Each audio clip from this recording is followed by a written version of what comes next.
एक गांव में एक बुजुर्ग साधु रहते थे। दूर दूर से लोग उनके पास अपने जीवन की परेशानियों का हल पूछने आते थे।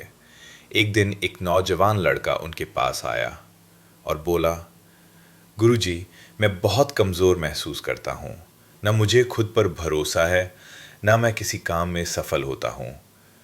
कृपया मुझे कोई उपाय बताइए जिससे मैं मजबूत बन सकूं। साधु मुस्कुराए और बोले, ठीक है, लेकिन उससे पहले मेरी थोड़ी मदद करो। मेरे पास एक ऊंट की अंगूठी है। मुझे इसे बाजार में जाकर बेचना है, लेकिन ध्यान रखना, इसे कम से कम एक सोने की मुद्रा में ही बेचना है, उसे कम में नहीं। लड़का अंगूठी लेकर बाजार गया और बहुत दुकानदारों से मिला, लेकिन किसी ने उसे सोने की मुद्रा नहीं दी।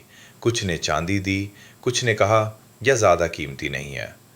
लड़का निराश होकर साधु के पास लौट आया और बोला, कोई भी इसे सोने की मुद्रा में नहीं खरीदना चाहता।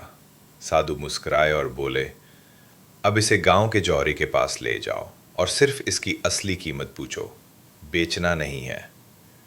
लड़का जौहरी के पास गया।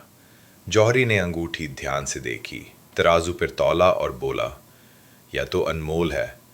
इसकी कीमत कम से कम 50 सोने की मुद्राएं हैं। लड़का हैरान होकर साधु के पास लौटा और सब बताया। साधु ने धीरे से कहा, बेटा, तुम भी इस अंगूठी की तरह हो। तुम्हारी असली कीमत सिर्फ सही व्यक्ति ही पहचान सकता है। अगर तुम खुद को कम समझते हो तो शायद तुम अब तक गलत लोगों से अपनी पहचान मांग रहे हो। खुद को कभी भी कम मत समझो। हर इंसान की अपनी एक खासियत होती है, बस उसे पहचानने की ज़रूरत होती है। दूसरों की नज़रों से नहीं, खुद की नज़रों से अपनी कीमत तय करो।